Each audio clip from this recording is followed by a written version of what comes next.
Coming up on AC Media. Douglas, naye nga tunagenda waliwo ebitutenagala okubuuza wakati mu mbeera kale bino bikoze question zo zezzeemu mboozi ki z'olina okunyumya n'ono omukyala oba n'ono omwami alina abaana singa oba osazeewo okugenda naye mu relationship mboozi biki byolina okwogerako biki byolina kwogerako biki byolina okusirikiranga gwe omuntu biki byolina okuba okummeeza bakitegeere naye ekintu kye nagamba omuntu omu ne mugamba olaba ekintu kino ekyokubeera ng'olina abaana simanyi ono talina ono alina waliwo kye bayita will and unconditional love elements ezebbiri bwe zibeera mu kintu kyammwe kigenda kubanguyira ng'omuntu yakola okusalawo nti no matter what kaŋŋende n'omuntu ono ate n'abeera ne unconditional love n'ayagala oba kitegeera kigenda kubayambako kavaringa kiri naye era omuntu. Coming up on AC Media, we inspire. Aba YPA abakugu mu kukola amagoba nga bayita mu kulunda embuzi bazze okukuwonya obwavu anti balina obumanyirivu bwa myaka 12 beddo teweetaaga kuba na ttaka abakozi oba ebiseera gwe lundisa aba YPA ofune nusu ku nusu tebiri mu folofoto w'abazibbye zaafudde oba zaabuze ofuna ssente yo nga teriiko agamba oba okufuna embuzi zennyini okumanya ebisingawo tusange ku kizimbe kya YPA building ku Lubaga Road okuliraana enkulungo ya Kabaka oba Nansana ku siteegi y'e Naluvule osobola okutukubira ku ssimu noti 7 noti 3 noti asatu munya oba noti 753 24 noti 6 5 noti oba kubira general manager waffe yennyini ku noti 772 23 45 86. Ekibuuzo ekyokuna kye kino omuntu kyalina okwebuuza, how will you bring or how will you feel, being a step parent in exchange of your lifestyle?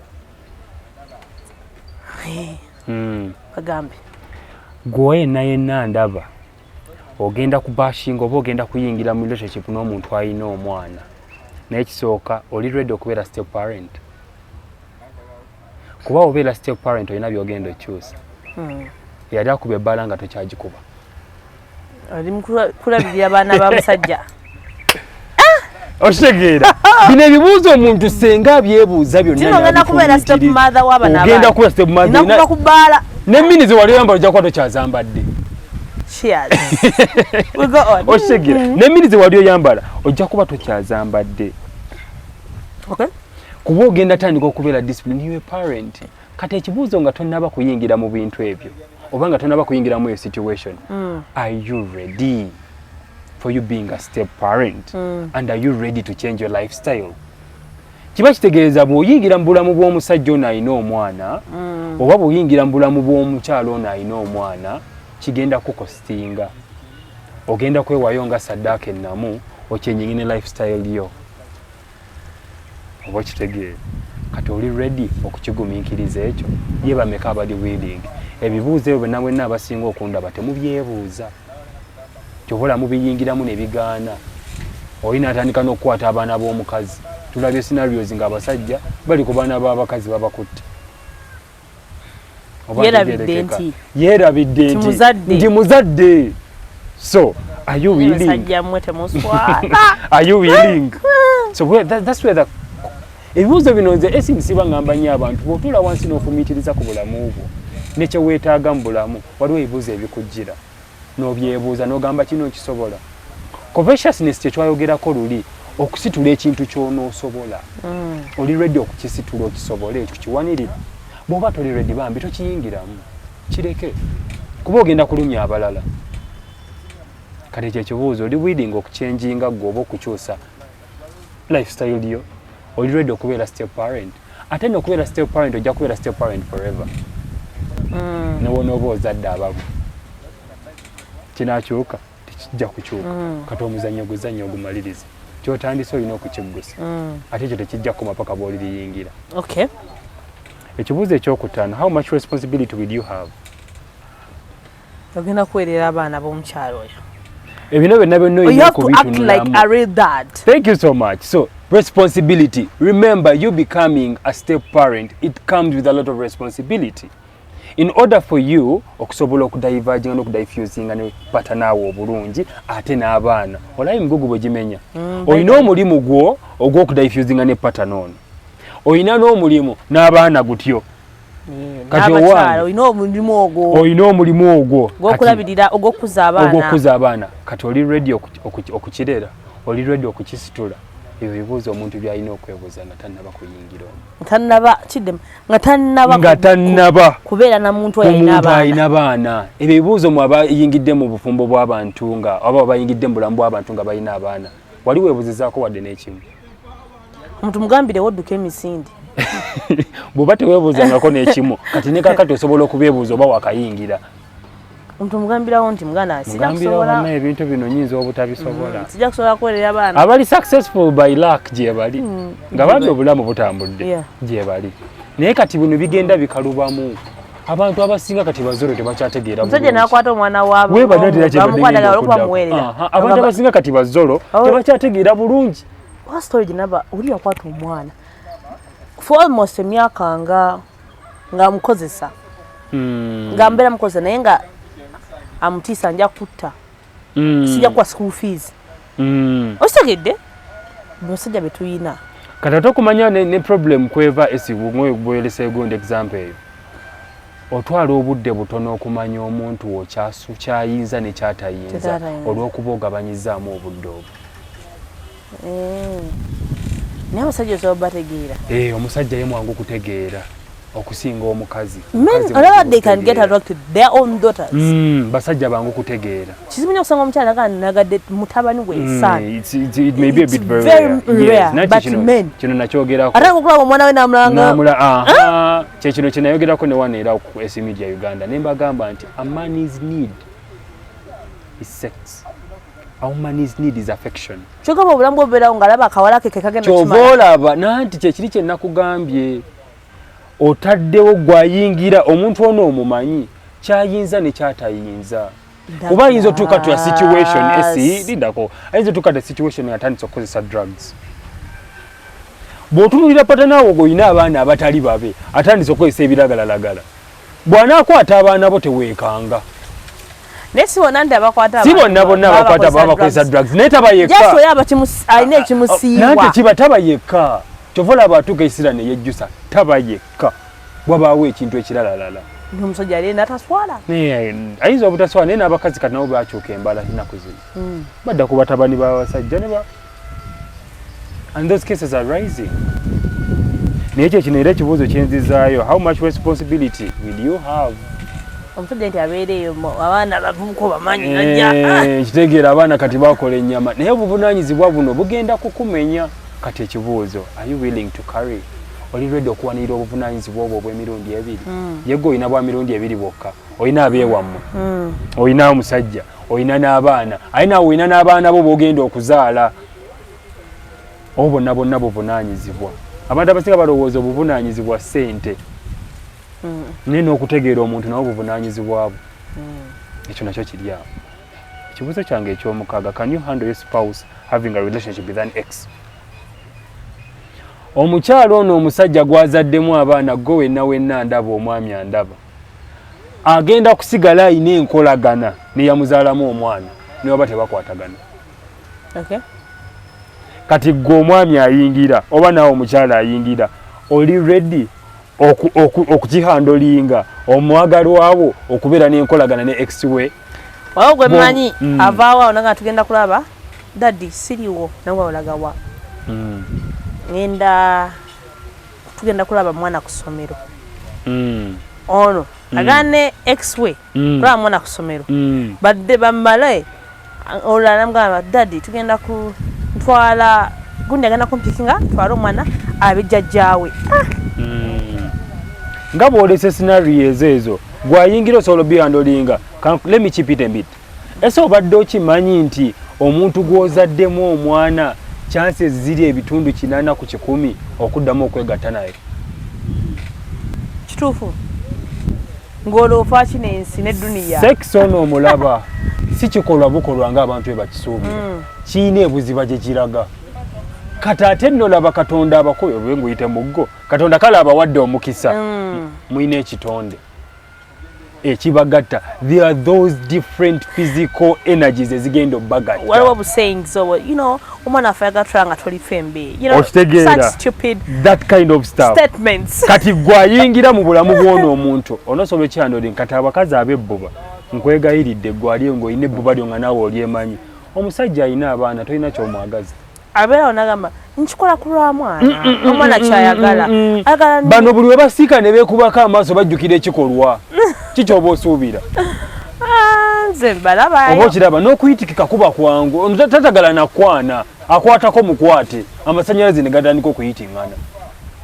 Ka guest house akali awo ogenda okulaba neera nga bakusi era afunye olubuto olulala olaba walukusiba nti lulwo. So the question comes in, are you really ready to withhold or to handle relationship ya mukazi wo ne ex we oba relationship ya baawo ne ex we? Kubanga balina omwana. Balina omwana baliwo ekibagatta. Kati waliwo agenda okumbuuza kati fe abalina abaana tugoyingewa. Tetumanyi. Mama nje mugoyinga. Ebyo bwe tunajja tujja bibabuulira tujja kubitebya. Oba okitegeera. So ekibuuzo kyange ebibuuzo byange byonna byonna in nutshell.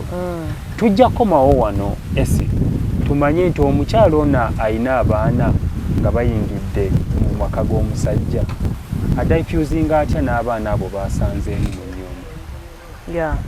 Kuba esi abasajja kati balina abaana ate abasajja b'ennaku zino baganye okuhaidinga abaana baabwe tebakyayagala kubakweka. Kati gwe omukyala ayingira mu bufumbo obwo onoosobola okuadoptinga abaana because buvunaanyizibwa nabwo nga bwe nkugambye. Lifestyle eba egenda kukyuka. Bw'oba wali oyambala mmino ojja kuba tokyajambadde. Bw'oba wali ogenda mu aba ojja kuba tokyagambala. Era yogera ebigambo ebimu okkola ng'okyali biki ojja kuba kuba oyina abaana. Tho si babo. Naye obuvunaanyizibwa bugenda kujja. Oyina abaana b'omusajja b'olabirira. Oyina n'ababa abajja. Oyina n'omwami wo. Kati onoosobola ekyo kyonna okukiwanirira. Ebyo ebibuuzo byonna birekedde bo babyeyanikira. Let them answer those particular questions for themselves. Kuba buli muntu alina kyayagala mu bulamu. Naye mu bibuuzo byonna bye mentioninze omukaaga oba omusanvu bw'okolako nga bisatu obulamu bw'ekintu kino situation eyo yandikwanguyiramuko. Mmanya nti kati buvunaanyizibwa n'abubudgetinga ntya. Ne mmanya nti omanyi kati alina abaana. Nkoze ntya okubeera n'abaana bano okusobola oblendinga nabo kigenda kuntwalira obugumiikiriza. Kangumiikiriza abaana tebayinza obutakwagalirawo mu lunaku lumu. Because they don't used to you. They're not used to you. They're used to their mom. They're used to their dad. They're used to their dad. So expect less. Togenda yongo ine big expectations. Mwaka mweda ice cream. Mwana jagamba. Goloza material. Mweda ice cream nga chira. Nagamba jiri. Twala. Webale goloza material kyekijja kola. Si bwe kirina okubeera. Olina oku-acceptinga disappointments kuba si gwe abazaala. Bwe weebuuza ebibuuzo bino otandika okufuna answers. Otandika n'okumanya potential yo waweeri. Oba okitegeera. Bino ebibuuzo byonna mbibalekedde kuba obulamu bwe bagendamu buli muntu alina engeri gy'abuddukanyamu. Wali oli agamba nze wadde ngenda kuyingirira omusajja alina abaana nina okukuba ebbaala. Kijja kuba eri gy'oli. Siba ngamba nnyo abantu nti many people bajja kuwa amagezi. Abantu bangi bagenda kuwa amagezi naye se bagenda okusalirawo. Okusalawo kuli mikono gyo era okusalawo kukwo. Si kwa famire yo, si kwa kitaawo, si kwa nnyoko. Wabula kuko gwe ng'omuntu. Oweebuuza ebibuuzo ebyo pertaining to this particular situation gye twogerako obulamu bujja gezaako okwanguyira. Weeto nga weeri. Bwe kityo kati bwe tunadda tugenda kwogera ku maama specifically yekka abasajja tujja boogera. Yagadde bamaama. Bamaama bambi mbaagala nnyo. Bw'obeera oyogerako. Genda kwogera ku maama abaana b'omusajja. Douglas naye nga tunagenda tutendagala okubuuza. Wakati mu mbeera kale bino bikoze question zo zezzeemu. Mboozi ki z'olina okunyumya n'ono omukyala oba n'ono omwami alina abaana. Singa oba osazeewo okugenda naye mu relationship. Mboozi biki by'olina okwogerako biki by'otalina kwogerako biki by'olina okusirikiranga ggwe omuntu biki by'olina okubawo ku mmeeza bakitegeere. Ninaye ekintu kye nagamba omuntu omu ne mugamba olaba ekintu kino eky'okubeera ng'olina abaana simanyi ono talina ono alina waliwo kye bayita will and unconditional love. Elements ezo ebbiri bwe zibeera mu kintu kyammwe kigenda kubanguyira ng'omuntu yakola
Laba bagita batya mu Luganda ne unconditional love. Bye bifuga ekintu kino kyonna. Omuntu nga ayina will n'agamba kati I'm going to do this no matter what. Ne okwagala okwo kuli unconditional. Okutaliko any strings attached. Kisobola okuyambako esi. Bw'oba wakkiriza n'omanya nti ye muntu wange, I have this with this my particular person. Nga n'okumwagala mwagala. N'ebibi ebintu by'anaabakoze kimanyi okwagala kuno kuyiza okubika ebibi by'abakoze. Omanyi Douglas wali abasajja agamba tukwata ku mwana wange. Gye bali. Mwana ngasobola n'okuvuma. Mwana wa musajja. Tukwata ku mwana wange. Era bamu nga bajooga agamba wonna akunja kupewa dadi. Nandi kati gwe tolina kuba kubinkana na mwana. Still you will. Olina okubinkana na musajja wo. Andi omusajja yagambye tokuba mwana wange. Yakugambye. Nanti kati gwe bw'oba na muba kisinzira mubaze ebbanga ki mu bufumbo mmwe. Mwana janga ntokuba mwana wange. Osangayo nga era bangi tebakyagala. Osangayo wali abamu nga abantu bazibu. Batayagala mukwatira wo. Okay. Ngatajja. N'owakola kinga ajja kufuna butunuzi bwaki. Naye bwe nga omusajja ne weerabira nti omwana ono bino byonna byakola bigenda mutawaanya mu ki. Weebale nnyo mu maaso. Nanti kati kibuuzo kyange era nekijja gw'omwami wo mwogerezeganya naye mutya. Kuba kizibu nnyo omukyalo okusindira omwami mu kisenge nga bamaze akaboozi nti omwana ancunya n'atabako kyakola mwana we. Waliyo gwa abasajja nga bazibu ku baana. Waliyo abasajja. Ngera nawo bikola era gambya obikole naye ku baana. Omuterawo choices Ayinza n'okufulumya. Omugamba bw'oti. Osobola okufuna omwana wo omuteeka. Obanze ngenda. Obanze nange ofune wonteeka awalala. Obeere n'omwana wo. Wagamba genda. Tebakulaamira waawo. Kuba n'abazadde. Nga gagenda. Ng'otambula ng'ogenda. Okimanyi kuba togenda kujoogebwa mwana akwononere n'abaana bakuvumenga mu maaso g'abaana bo nga nabo balaba. Oba ontegeera esi. Maaso ga tata waabwe. Maaso ga tata ku kya tata kino kiri understandable naye mu maaso g'abaana b'ozaala ababo naye olw'okubona mwana wa musajja akuddeko akujolonge. Gy'emiggo gy'owulira. Omukazi bw'atambula n'agenda awo kisi kyobola kiki kye nagambye will ne unconditional love byebifuga ekintu ekyo esi teri kirala. We get a point. Yeah. Kati awo era nze nkubiriza abantu abasinga obungi okuyingira mu kino ekintu weebuuza ebibuuzo ebyo byebuuza obuvunaanyizibwa onoobusobola okwagala okujjudde onoosobola okufunanga kwa kitundu oba okitegeera onoosobola okubikaminga step parent oba okubikaminga step jjajja maaso onoobigumiikiriza ebyo bye bibuuzo omuntu ye nayina byasookeddwa okwebuuza ng'ayingira mu eyo field eryawo. Nabyogerako. Nemubyogerako gwe. N'omanya nti kino nja kisobola kino si kisobole. Oyinza obutafuna answers za byonna. Nene woofunako bisatu. Akatono kazira mu liiso. Omanyi nze siwena. Bali nakubuuza. Mbuuza. Oba nga gwe Douglas. Ebibuuzo ebyo nawe byebuuzizza. Ogenda n'aliwa. Nze. Azaddeko oba tannazaalako. Nze Dago ndabira wano. Kunze ngenda n'omukazi azaddeko. Okay. Because they have the both thing. Sagala nonye sympathy because we mu camera ano. Sinonya sympathy. Because namubira akulaba. Sagala nambiru because nambiru akuziga. Issue yange yeno lwaki ngenda n'omukazi azaddeko ayina experiences za mirundi ebiri. Another painful and the happiness byombi. Ate abantu abo bagenda okujambulamu ngawulira ayagala kutuula awummule. Kati gwe omusajja ali eyo ayaniriza omukyalo ono olina kufuuka kiwummulo kye. Olibe yalemwa byonna ne waba tabigambye gwe budaabuda kintu kyo agenda kukwagala weerabire n'ennyoko.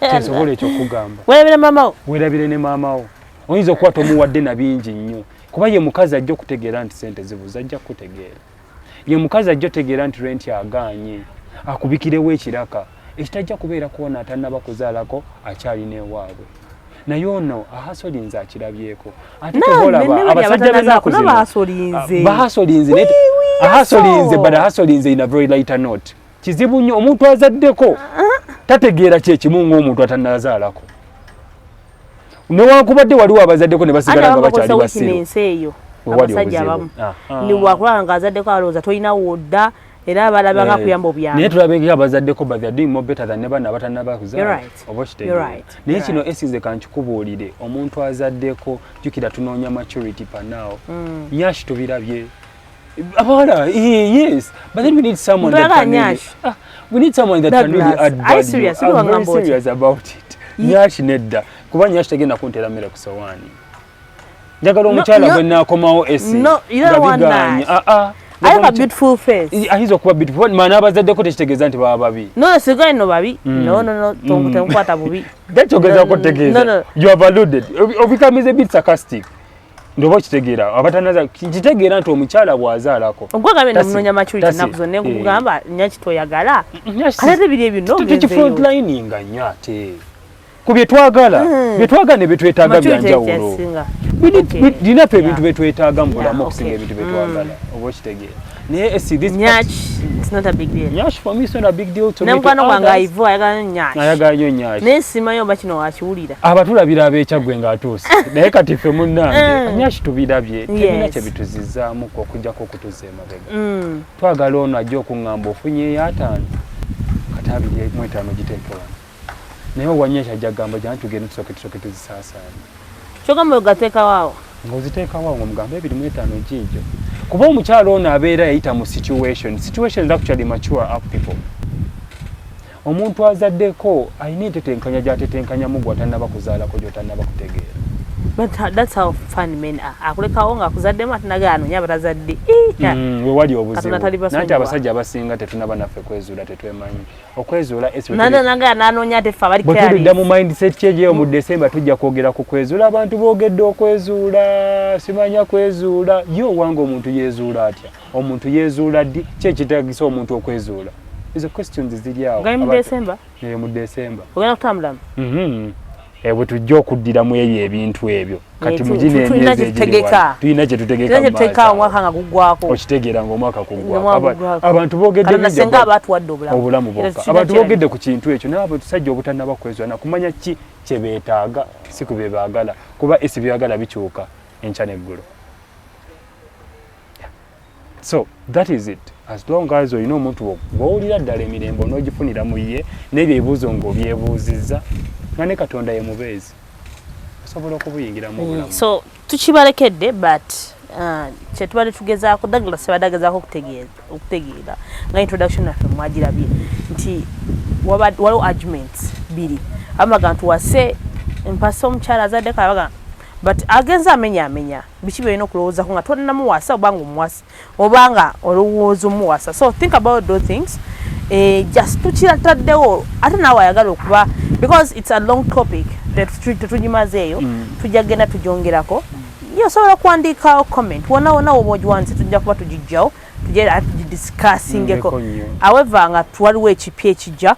So naye nga ntwala omukisa bagamba nti tubeera wano ku Satellite Hotel Kisaasi Kyanja Road bano basangibwa wano Kisaasi era nga balina water rooms ennungi ddala ate ku kasente akatono. So gwayagala okuwummulamu ayagala okubeerako wekka jangu wano ku Satellite Hotel balina parking yard ngazi balina wootuula ne weegazaanya nawo nga wa mulembe nnyo ate era balina Satellite Health Club gwayagala ogendako mu gym ayagala ogendako mu sauna ayagala ogendako mu steam bath ayagala okukunyiganyiga massage ate nga balina bakooki abalungi jangu wano ku Satellite Hotel Kyanja Kisaasi. So come jangu ate era wobe nga weeyagala. So a lot is coming.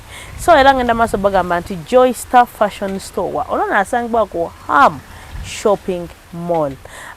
Abatidde engoye eza buli kika oli muvubuka oyagala kunyuma oyagala kujooga oyagala kulabika bulungi oyagala kugamba ku okay ogenda kuproposing omwana w'abandi banange ngo you look good tugenda katugenze ne tuli mugwa mwenda right yes tugenda abamu abategeera ebintu by'okuwummulamu tugenda kuwummulamu tugendagendako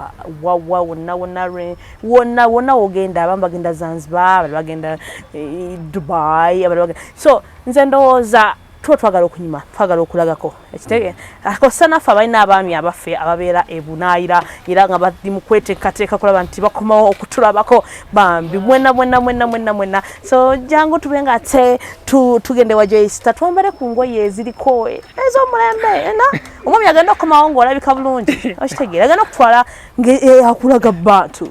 So Joy Star Fashion Store enamba eryawo mukubireko mubenga ate mwogerezeganya. So Siov Advertising Agency oyagala kalango ka business yo oyagala kalango ka project yo oyagala kalango you know just call 0701542372 bajja kuba bakikumalira ekyokulanga on social media abane out of social media. So please just like that. Douglas.